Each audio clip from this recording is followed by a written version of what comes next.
के चार्ट पे देख लीजिए, निगम और आगम को जितना एक्सटेंशन है वो निगम और आगम को सारा एक्सटेंशन यही में है। संपूर्ण निगम और आगम की व्यवस्था ये 4 विभाजन में बटी हुई है। तो याकू में let me put it in English just ताकि आप लोग समझ सको। So this is a kind of A fourfold methodology to ascertain the truth।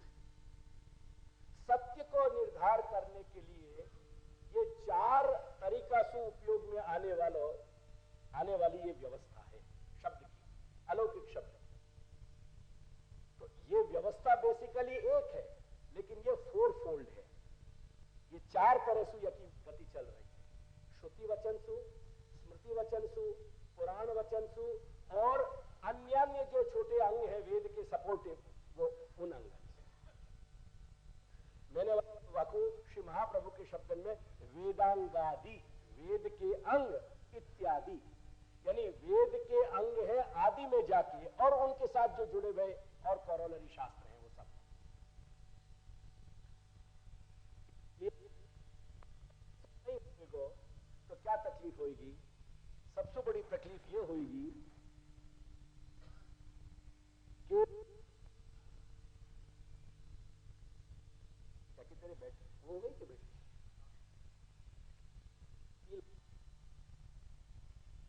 का मतलब है वेद को जो पूर्व कांड है और उत्तर कांड है वहां में जितने भी श्रुति के वचन हैं उन संपूर्ण श्रुति वचनन की क्या व्यवस्था है, ये श्रुति को विभाग है। ये मैं अभी आगे और बताऊंगा। स्मृति प्रकरण वो है, मैं स्मृति को लक्षण भी बताऊंगा, अभी मैं जनरल बता दे रहा हूं।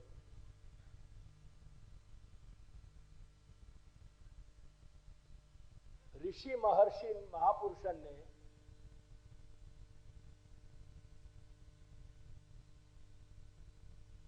जो अप्रकट वेद को भाग है, जो वेद को भाग प्रकट नहीं है, ऐसे वेद भाग को अनुमान करके और जो पूर्व कल्प भय है, पूर्व कल्प यानी लाखन वर्ष की व्यवस्था, करोड़न वर्ष की व्यवस्था चली गई। ये बात को मैंने 2-3 जगह बताया है तुम लोगों को कि जैसे आधुनिक समय के विभाजन है ऐसे ही अपने प्राचीन समय के विभाजन है। तो कल्प भेद की व्यवस्था सु वो पहले के कल्पन में जो व्यवस्थाएं हती अपने संपूर्ण व्यवहार की, उन सारे लोक मनुष्य के व्यवहार, लोक व्यवहार को ध्यान में रख के और जो वेद को भाग प्रकट नहीं है ऐसे वेद के भाग को अनुमान करके अपने अनुभव के आधार पे जो वचन प्रकट भय है ऋषि महर्षि के द्वारा, वो ऋषि महर्षि के द्वारा प्रकट किए वचनन को नाम है स्मृति। अब या को मैं तुमको श्री महाप्रभु के शब्द में बताऊं तो वो बात बिल्कुल सीधी समझ में आ जाएगी।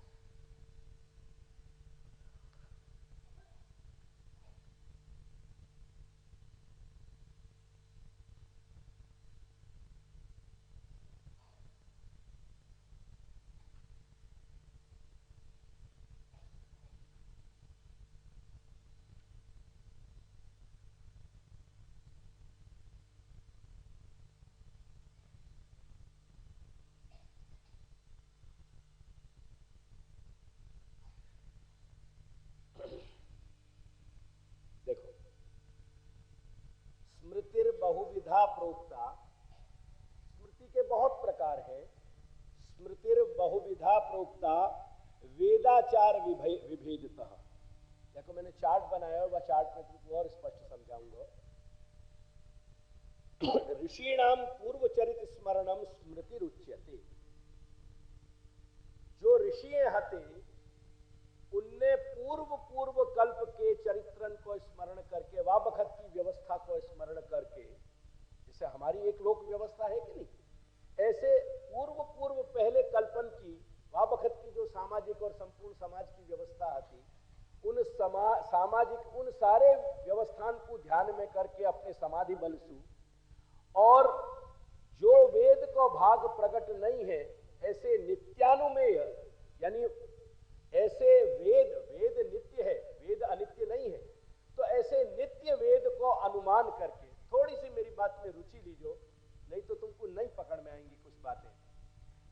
का स्वरूप नित्य है, अनित्य नहीं है। वह वेद को उनने अनुमान लगायो। तुम अनुमान लगाओ ना कि आमा आवुं कंईक बन्युं हशे, तेथी आवुं घटित थयुं। तो आपणुं तो मनुष्य बुद्धिनुं एक अनुमान छे, परंतु ए ऋषिओनुं जे समाधि अवस्थानुं अनुमान छे ए आखा वेदना स्वरूप उपर ज आधारित छे। अने जे वेद भाग प्रगट नथी एवा अप्रकट वेद भागमां जे एमने अनुमान एनाथी अनुमान जे प्रकट वेद भाग छे ए तो व्यवस्था आपणने आपी ज रह्यो छे। मने मारी वात ख्यालमां आवी ने? जो प्रगट वेद भागनी ज व्यवस्था स्मरण करी स्मृतिमां आपे तो एने पछी स्मृतिनुं ए तो डुप्लिकेशन थई जाय, एनी तो कई जरूरत ज ना पड़े।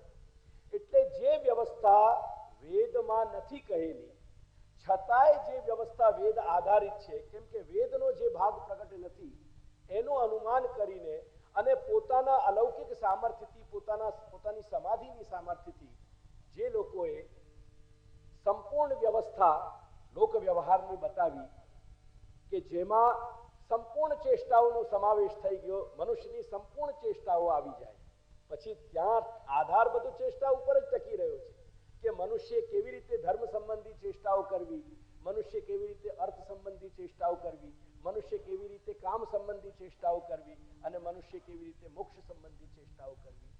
આ ચેષ્ટાઓનું વિભાજન જે એમને એમની રીતે બતાવ્યું આપણને એનું નામ છે સ્મૃતિ.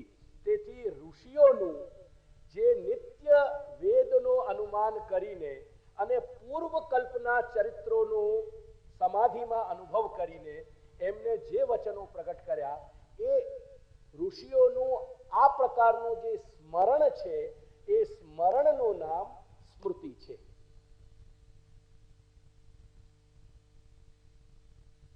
ત્રણ તત્વ આવશ્યક: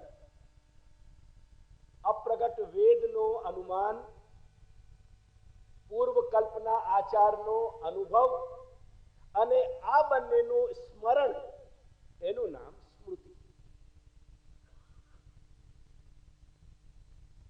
ठीक है, चलूं आगे. तो देखो श्रुति અને સ્મૃતિ આ બે વાત થઈ ગઈ. હા હા બિલકુલ દૂર એ હવે હમણાં જ કરશું આપણે વાત. એની જયારે એના ચાર્ટ ને બતાવીશ ને ત્યારે જ હું એની વાત કરીશ. એક વખતે હું ચાર વિભાજન કહી દઉં પહેલા. હવે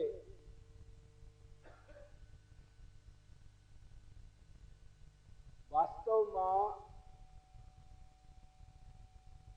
પુરાણનું વિભાજન સ્મૃતિની જગ્યાએ આપવું જોઈતું હતું, પરંતુ શ્રી મહાપ્રભુએ પહેલા સ્મૃતિની વ્યવસ્થા કરી છે અને પછી પુરાણોની વ્યવસ્થા કરી છે. એનું શું કારણ છે એ પણ કારણ હું કહીશ. પણ સ્મૃતિનો પ્રધાન જે વિભાજન છે પુરાણોથી પણ પૂર્વ લઈ લેવાનો એનો એક બહુ મુખ્ય કારણ છે. કારણ કે ભગવાન શ્રી કૃષ્ણના ગીતામાં કહેલા જે વચનો છે એ સંપૂર્ણ વચન એક સમાધિ રૂપ મહાભારત જ્યારે એમને લખ્યું એવી એક સમાધિની અવસ્થામાં ભગવાન વેદવ્યાસને પ્રગટ થયો, એટલે એમના સ્મરણ કે એમના અનુભવના આધારે એ ઉતર્યો, તેથી એને સ્મૃતિ કહેવાય છે. અન્યથા જેમ શ્રુતિ વચન શ્રી પ્રભુના મુખારવિંદના છે એવી જ રીતે ગીતાના વચન પણ પ્રભુના મુખારવિંદના છે, એટલે એમાં કોઈ ભેદ નથી. પરંતુ ભગવાન શ્રી વેદવ્યાસે પોતાના સ્મરણથી એને પ્રગટ કર્યા છે એ વચનોનું, તેથી એમાં સ્મૃતિપણું આવ્યું. અને કારણ કે સંપૂર્ણ શાસ્ત્રના નિર્ણયનો આધાર ભગવાનના ગીતાના વચન ઉપર ટકી રહ્યું છે, તેથી પુરાણ કરતા પણ સ્મૃતિનો પ્રાધાન્ય આપી અને પહેલા શ્રી મહાપ્રભુએ સ્મૃતિનો ક્રમ લીધો છે. કારણ કે શ્રી મહાપ્રભુનું એક બાજુ જે વલણ છે અને એક બાજુ જે વધારે વજન મહાપ્રભુ અનુભવ્યા કરે છે એ છે ભગવાન શ્રી કૃષ્ણ. ભગવાન શ્રી કૃષ્ણનું સ્વરૂપ હોય કે ભગવાન શ્રી કૃષ્ણના વચન હોય કે ભગવાન શ્રી કૃષ્ણની અદાઓ હોય, શ્રી મહાપ્રભુ માટે પ્રાયોરિટી ઉપર, પ્રાથમિકતા ઉપર કોઈ પણ વસ્તુ હોય તો એ ભગવાન શ્રી કૃષ્ણના સ્વરૂપ, ભગવાન શ્રી કૃષ્ણના વચન, ભગવાન શ્રી કૃષ્ણની અદા. અને તેથી સ્મૃતિનું વિભાજન શ્રી મહાપ્રભુ પહેલા આપી રહ્યા છે, કારણ કે સ્મૃતિનું તાત્પર્ય મુખ્યત્વે છે ભગવાન શ્રી કૃષ્ણના ગીતામાં કહેલા વચનોથી.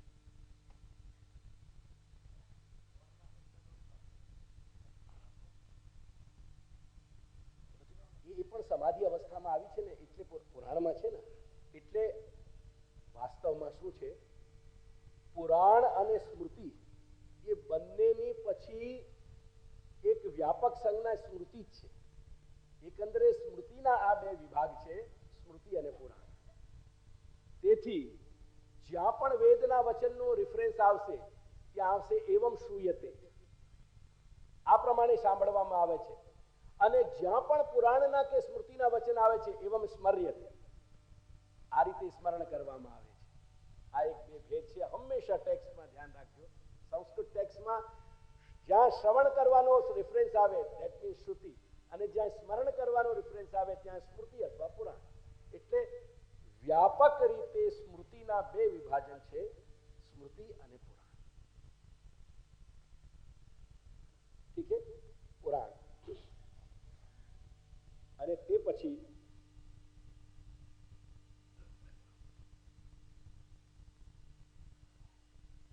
આપણે પહેલા નંબરના ચાર્ટમાં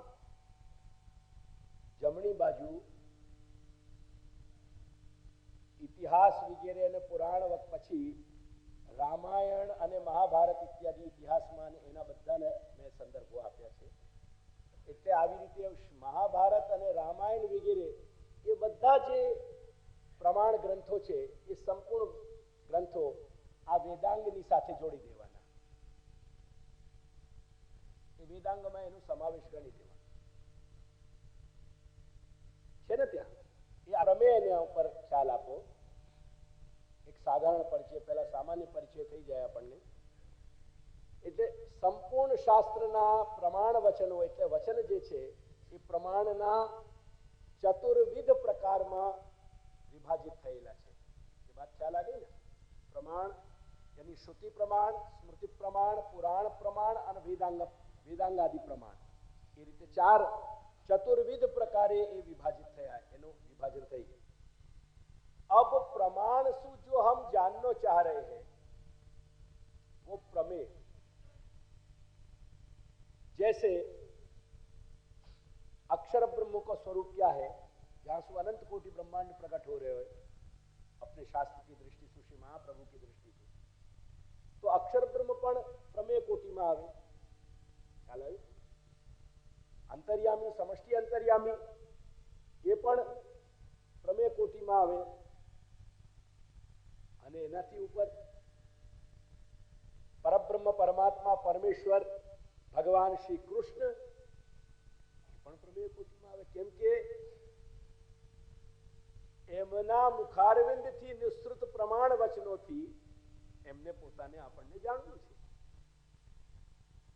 તેથી ગીતામાં ભગવાન કહે છે ને, આજ્ઞા કરે છે કે હું જ મારી પોતાની જાતને જાણી શકું, બીજું કોઈ ના જાણી શકે. તેથી ભગવાનના વચનોથી જ ભગવાનને જાણવા, એટલે ભગવાનના વચનો પ્રમાણ અને ભગવાનનું સ્વરૂપ પ્રમેય થઈ ગયું.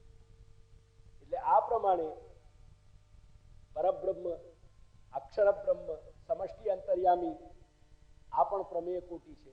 તે સિવાય આ સ્થૂળ જગત, આ સમસ્ત સ્થૂળ બ્રહ્માંડ, અનંત કોટી બ્રહ્માંડાત્મક જગતને આ સત્તા આપનારા જે પ્રકૃતિ, પુરુષ અને જે 28 તત્વો છે એ પ્રકૃતિના, એ પણ બધા પ્રમેય કોટીમાં છે. કાલ ઇટસેલ્ફ પ્રમેય કોટીમાં છે, કર્મ ઇટસેલ્ફ પ્રમેય કોટીમાં છે, સ્વભાવ ઇટસેલ્ફ પ્રમેય કોટીમાં છે, પ્રકૃતિ ઇટસેલ્ફ પ્રમેય કોટીમાં છે, અને પુરુષ. तो काल, कर्म, प्रकृति, पुरुष इत्यादि और प्रकृति के 28 तत्व, ये सब कुछ प्रमेय कोटि है. पुरुष जो है वो जो विराट इत्यादि को जो भेद है ना, वो करके मैं यानी बाइलेंस में अभी जानो नहीं चाह रही हूँ. बाइलेंस में घुस गया तो मेरा मेन मैटर रह जाएगा. तो ये सब प्रश्न पीछे के लिए रखो तुम, कि ये पुरुषन के क्या भेद है, विराट कौन को नाम है और हिरण्य कौन को नाम है इत्यादि. ये सब अपन जब थोड़ा सा आगे बढ़ेंगे अपन वहां में लाएंगे. मैं ये सब चीज को रिकॉर्ड करना चाह रही हूं, एक बार के डॉक्यूमेंटेशन हो जाए सबको, पर अभी अपन मुख्य बात पे चले। तो ये सब कुछ प्रमेय कोटि में है, ख्याल है ना? तो हमको प्रमाण वचनन सु जिन जिन वस्तुओं के स्वरूप जानने हैं, वो सभी स्वरूप जानने वाले जो, क्योंकि जब तक प्रमेय नहीं जानेंगे तब तक हम हमारी चेष्टान के विभाजन को कैसे समझ पाएंगे, ख्याल है ना? सो अगेन सेंटर वही, यानी प्रमेय को जानना जरूरी है, और प्रमेय कोटि यानी श्री महाप्रभु ने यहां अलग करी।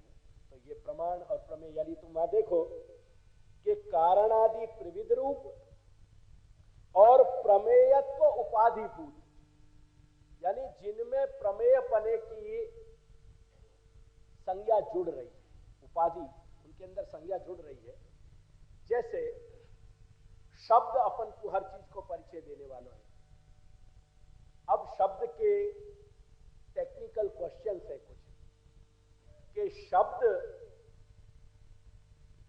द्योतक है या वाचक है, ये टेक्निकल भेद है। द्योतक यानी जड़ा भू, और वाचक यानी वाको कहनो शब्द वाको यानी वाके अंदर रही वही जो शक्ति ग्रह है, वो सीधो सीधो अपन को, तो वो शक्ति ग्रह के कौन सा शेड है? शब्द में रही भाई जो संकेत करने की शक्ति है, वो जब एप्लीकेबल बन रही है तो वो द्योतक रूप में एप्लीकेबल है या वाचक रूप में एप्लीकेबल है।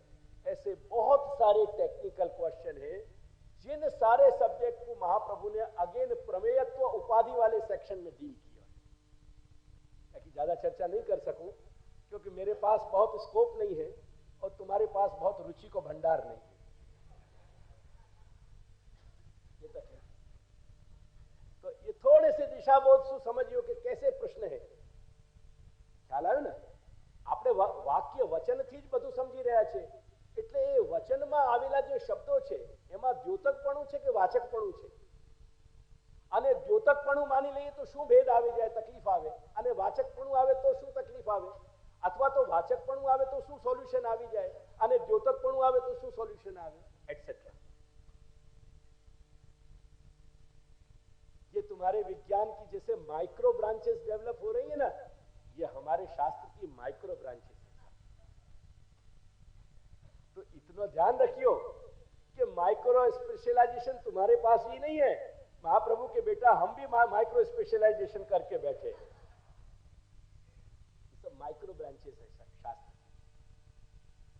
ख्याल आया ना? तो ये प्रमेय की व्यवस्था है। अब देखो फल साधन व्यवस्था पे ध्यान दो।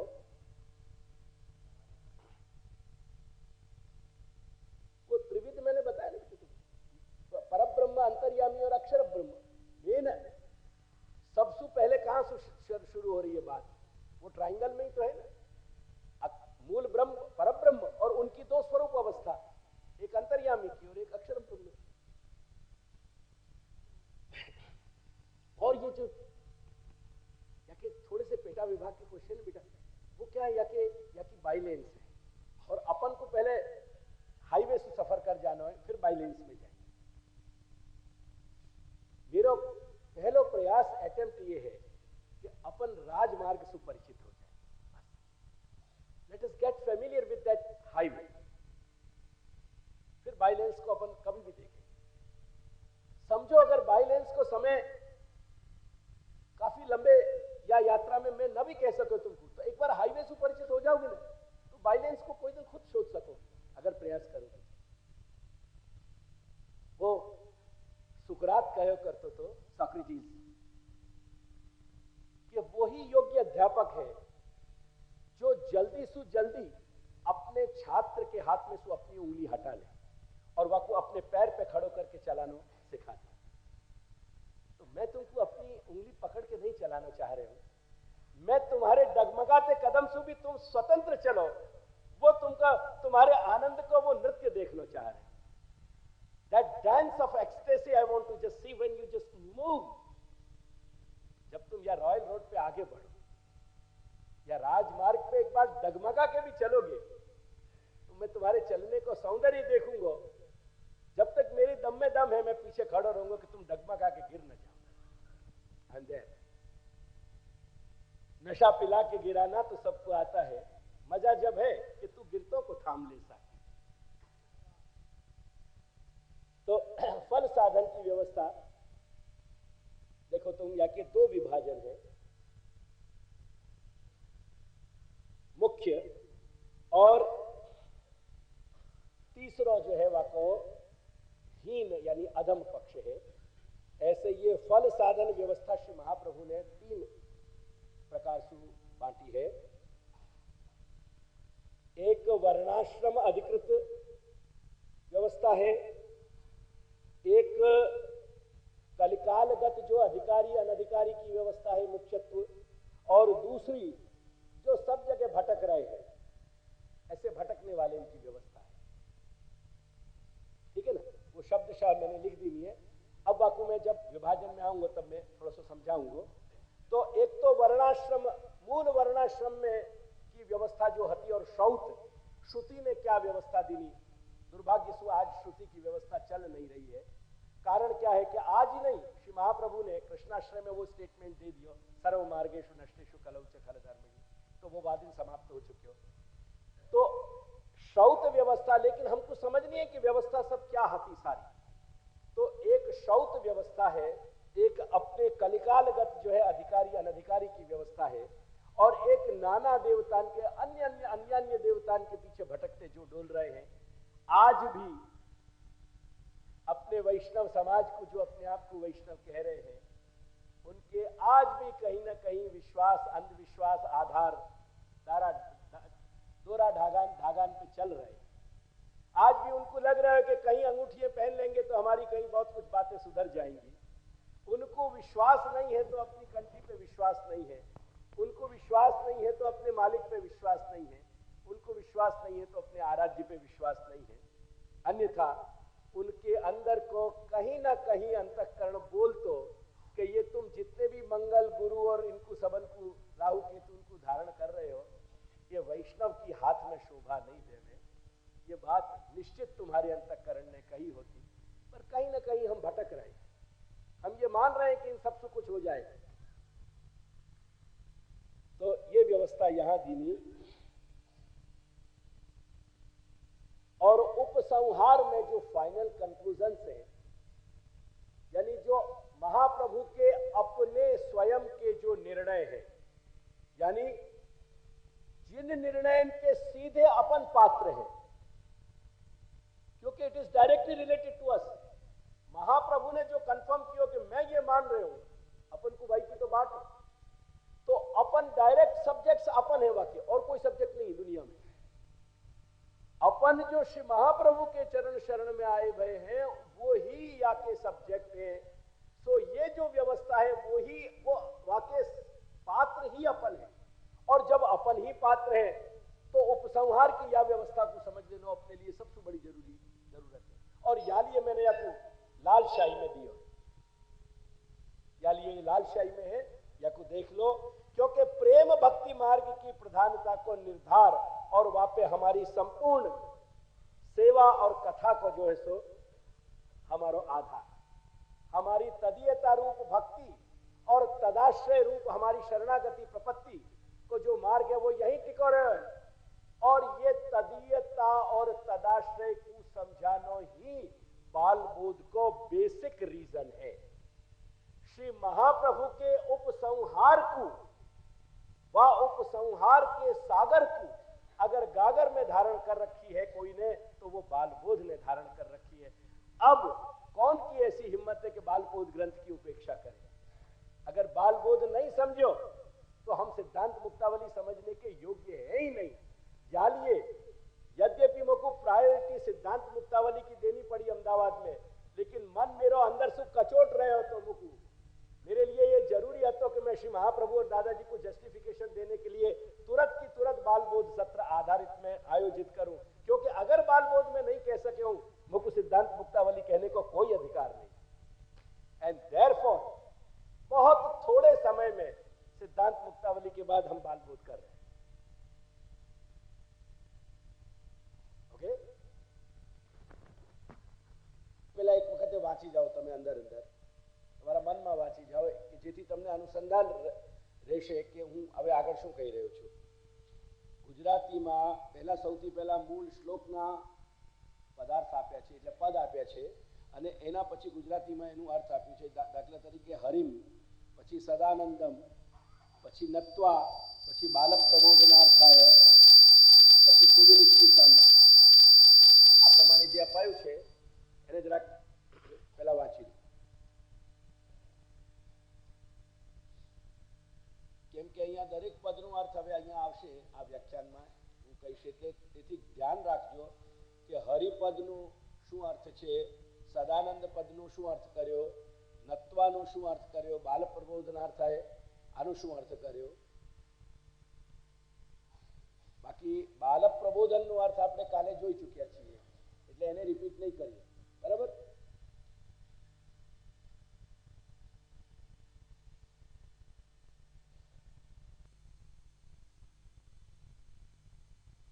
भगवान को कहने वाले भगवदवाची हमें જેમાં જે શબ્દોમાં ભગવાનનો સ્વરૂપનું જે નિર્દેશ થઈ રહ્યો છે એ બે પદ છે.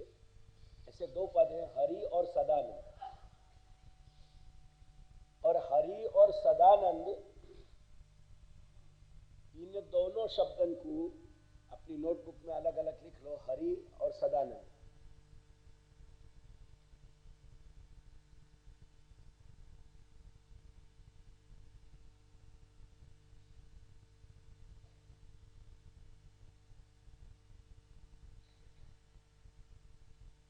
હવે હરિના નીચે લખો, जो अपने दुख को दूर करना चाह रहे हैं भगवत भजन सु, ऐसे जो लोग भगवान को भजन कर रहे हैं उनकी दृष्टि से यहाँ हरि शब्द कहा गया है. मेरी बात को समझिए पहले. हरि शब्द जो भगवान को नाम दियो गयो है वो यालिए दियो गयो है कि जो लोग अपने दुख को दूर करने के लिए भगवत भजन कर रहे हैं, ऐसे जो अधिकारी हैं, ऐसे स्वभाव वाले जो जीव हैं, उनकी दृष्टि से यहाँ हरि शब्द कहा गया है. जैसे भगवान ने गीता में कही है ना कि मुझको 4 प्रकार के लोग भजन करें मेरो, जिज्ञासु, अर्थार्थी, ज्ञानी और आर्त. आर्त, जिज्ञासु, अर्थार्थी और ज्ञानी. तो जो अपने दुख को दूर करने के लिए भगवत भजन में प्रवृत्त हो रहे हो, ऐसे व्यक्ति को यानी ऐसे अधिकारी की दृष्टि से यहाँ भगवान को नाम, पहलो नाम हरि यहाँ कहा गया. अब सदानंद के नीचे नंबर 1 और नंबर 2 करके 2 प्रकार के अधिकारी लिखो, जो भगवान सु और अन्य प्रकार के फलन की अन्य प्रकार के फलन की इच्छा रख के भगवान को भज रहे हैं, उनकी दृष्टि से सदानंद कहा गया है. एक बात,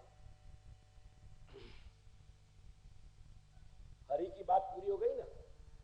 સદાનંદ શબ્દ જે કહેવામાં આવ્યું છે એ બે પ્રકારના અધિકારીઓ માટે કહેવામાં આવ્યું છે, જેમને સાક્ષાત ભગવાન સિવાય બીજા પણ ફલોની ઈચ્છા હોય છે એવા અધિકારીઓની દૃષ્ટિથી અહીંયા સદાનંદ શબ્દ કહેવાયો છે.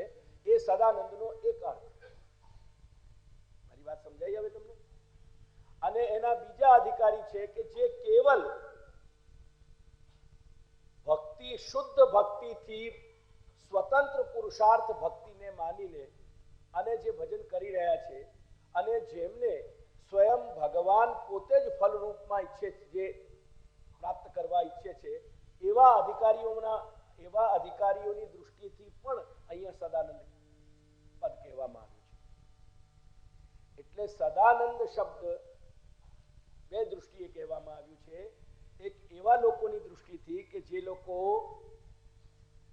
ઠાકોરજી સાક્ષાત ભગવત સ્વરૂપ સિવાય પણ અન્ય ફળની ઈચ્છા રાખે છે એમના માટે, અને કેવળ ભગવત સ્વરૂપની પ્રાપ્તિની ઈચ્છા જે રાખે છે એમની દૃષ્ટિથી પણ સદાનંદ પદ કહેવાયું છે. હવે આ 3 પ્રકારના અધિકારીઓ થઈ ગયા. એક દુઃખ દૂર કરવા વાળા જે ભજન કરતાઓ છે એમની દૃષ્ટિથી એ હરિપદ કહેવાયો. અને જે જુદા જુદા ફળોની ઈચ્છા રાખે છે એ જુદા જુદા ફળોની પ્રાપ્તિ ભગવાન પાસેથી થાય એવી ઈચ્છાથી જે ભગવત ભજન કરે છે એ બીજા પ્રકારના અધિકારી. અને સાક્ષાત ભગવત સ્વરૂપ એમને સ્વતંત્ર ભક્તિથી મળી શકે એવી એ સ્વતંત્ર ભક્તિથી જે ભજતા હોય, એટલે સ્વતંત્ર ભક્તિ વડે જે ભગવાનને ભજતા હોય એવા લોકો માટે પણ સદાનંદ પદ કહેવામાં આવ્યું છે. એટલે બે પ્રકારના અધિકારીઓ માટે સદાનંદ અને એક પ્રકારના અધિકારી માટે હરિ. ये बात मेरी स्पष्ट भाई. एक प्रकार के अधिकारी के लिए हरि और दो भिन्न प्रकार के अधिकारी के लिए सदानंद.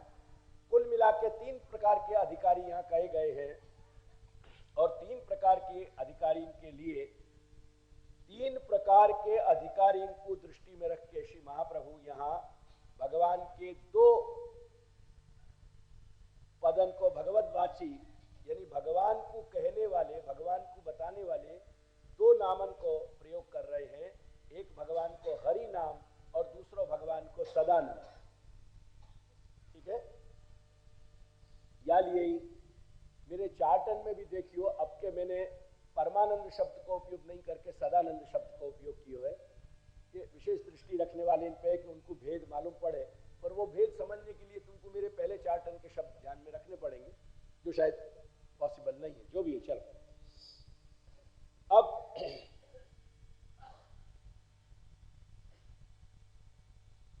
पहले श्लोक के नीचे जो पहली पंक्ति है वहां में एक शब्द है दुखा भावार्थम भजताम. वह को अंडरलाइन करो.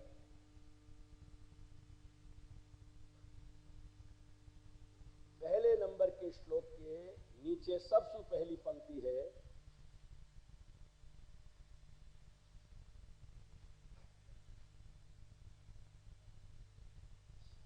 चलो पहली पंक्ति में दुखा भावार्थम ભજતામ એટલે દુઃખના અભાવ માટે એમનો દુઃખ દૂર થાય તે હેતુથી ભજન કરનારાઓ. એટલે ત્યાં અંડરલાઈન કરી લો ભજતામ સુધી. બીજો શબ્દ એના પછી જ છે ફલાંતરાર્થંચ ભજતામ. अन्य अन्य फल माटे भजन करनाराओ. અને તે પછી બીજી લાઈનમાં છેલ્લે સ્વતઃ પુરુષાર્થત્વેન ભજતાંચ એને અંડરલાઈન કરી લો. એટલે 3 જગ્યાએ તમે અંડરલાઈન કરશો એટલે ત્રણેય જાતના અધિકારી જુદા પડે અહીંયા પડી જશે. ये बात समझाते हुए श्री महा अपने कुछ पुरुषोत्तम जी आज्ञा कर रहे हैं कि हरिपद और सदानंद पद इन 200 ये 3 बात बताई, 3 प्रकार के अधिकारी. बेटा तुम यहां आ जाओ.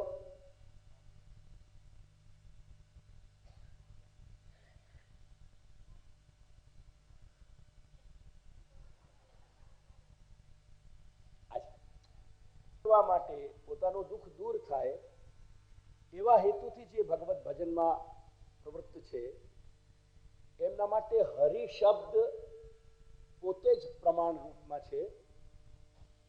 કેમ કે હરિનો મતલબ જ છે ભજન કરનારાઓનું દુઃખ હરનારા. એટલે એમાં હરિ શબ્દ સ્વતઃ પોતે પ્રમાણ છે. બીજા જે અન્ય ફળ માટે જે ભજન કરનારાઓ છે એમના માટે આ ફલમત ઉપપત્તે એવો એક વચન આપે છે બીજી લીટીમાં છે શરૂઆતમાં. આ ફલમત ઉપપત્તે છે ને એટલે ફલમ અતઃ ઉપપત્તે આ પ્રમાણે એનું વિભાજન થશે.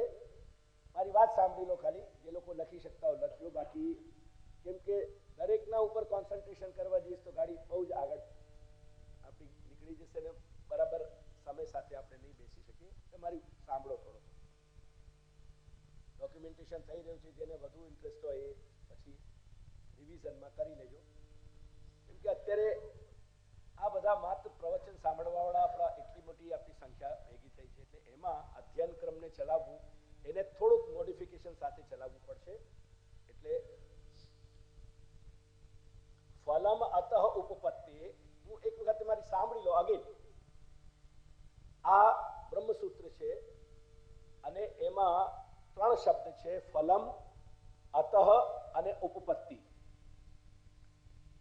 કહેવાનો તાત્પર્ય છે કે અતઃ એટલે આ ભગવાન પાસેથી જે પરબ્રહ્મ પરમાત્મા પરમેશ્વર ભગવાન શ્રી કૃષ્ણ છે એમના માટે કહેવાય રહ્યું છે કે અતઃ એટલે આ પરમાત્મા પાસેથી બધા ફળ મળે છે. જેટલા દેવ દેવાદી પોતપોતાની ઉપાસનાના પણ ફળ આપે છે તો પણ એ ફળ ભગવાન પાસેથી લાવીને આપે છે, એમ એ રીતે વ્યવસ્થા સમજવી જોઈએ. અને એમાં આ વાત કંઈ મનથી કહેવામાં આવી નથી, પણ બ્રહ્મસૂત્રકાર ભગવાન વેદવ્યાસ આજ્ઞા કરે છે કે ઉપપત્તિ હે, એટલે કે શાસ્ત્રના વેદ શાસ્ત્રના પ્રમાણ વચન આ વાત સમજાવી રહ્યા છે કે મૂળ ફળ આપનાર એક જ તત્વ છે અને એ તત્વ છે પરમાત્મા પરમેશ્વર પરબ્રહ્મ ભગવાન શ્રી કૃષ્ણ. આ વચનથી જે બીજા નંબરનો અધિકારી આમાં કહેવામાં આવ્યો, હું ઉત્તમ મધ્યમ નથી કહી રહ્યો, 1, 2 અને 3 જે સંખ્યા પાડી એ બીજા નંબરની સંખ્યા છે. એમાં જે કોઈ પણ અન્ય ફળની પ્રાપ્તિ માટે જે ઉપાસના કરતા હોય કે જે ભજન કરતા હોય અને સંભવ છે કે દેવ દેવાંતરને પણ ભજતા હોય તો પણ અંતતો ગત્વા એ દેવ દેવાંતર તમામ ભગવાનના અંગરૂપ છે. તેથી એ પણ એકંદરે ભગવાનનું જ ભજન થયો અને તેથી જે ફળ એમને મળી રહ્યું છે તે ભગવાન પાસેથી જ મળી રહ્યું છે. આ વાત આ ફલમ અતઃ ઉપપત્તેહે આ બ્રહ્મસૂત્રમાં સ્પષ્ટ કરીને સમજાવવામાં આવી. ચલો હવે ત્રીજી વાત જો કે છે કે સ્વતઃ પુરુષાર્થત્વેન ભજતામ. હવે સ્વતઃ પુરુષાર્થ અને પરતઃ પુરુષાર્થને નાનકડી એક વાત સમજી લો. સ્મરણ રહે તો બહુ ઉત્તમ, સ્મરણ ન રહે તો તમને નોટ કરી રાખજો અને એને ખ્યાલમાં રાખજો. સ્વતઃ પુરુષાર્થ એટલે જે પોતાની જાતમાં પુરુષાર્થ હોય અને પરતઃ પુરુષાર્થ એટલે જેને કંઈક બીજા ટેકાની પણ જરૂરિયાત પડતી હોય. मेरा संकल्प है तो ब्रजभाषा में बोलने को, पर समहाउ मुझको कभी कभी लगे कि तुम शायद समझ पा रहे हो कि नहीं, इसलिए मुझको बार बार गुजराती पे आना पड़े. स्वतः पुरुषार्थ और परतः पुरुषार्थ, जहां भक्ति के साधन और फल दोनों एक है वो भक्ति स्वतंत्र पुरुषार्थ है या स्वतः पुरुषार्थ वह कहेंगे. दोनों बात एक है, स्वतंत्र पुरुषार्थ अथवा स्वतः पुरुषार्थ. हमारे यहाँ की जो पुष्टि भक्ति है अपनी, वो पुष्टि भक्ति में साधन भी भगवान और फल भी भगवान. Therefore, जहां साधन और फल में कोई भेद नहीं है वो स्वतः पुरुषार्थ कहो जाएगा. कोई भी उपाय हो, कोई भी मार्ग हो. અત્યારે ભક્તિ માર્ગનો અહીંયા પ્રશ્ન છે, તેથી આપણે એવું કહી રહ્યા છે કે જે સ્વતઃ પુરુષાર્થ રૂપ ભક્તિ માર્ગ છે તે, જો કે અહીંયા ભક્તિ માર્ગની વાત નથી કહી, ભક્તિ માર્ગનો શબ્દ નથી મૂક્યો, અહીંયા આટલી જ વાત સમજાવી છે स्वतः पुरुषार्थ. ખ્યાલ આવ્યો? तो जो स्वतः पुरुषार्थ है वहां में साधन और फल एक होंगे और जहां भी परतः पुरुषार्थ होगा वहां साधन अलग होगा और फल अलग होगा. जैसे यज्ञ करना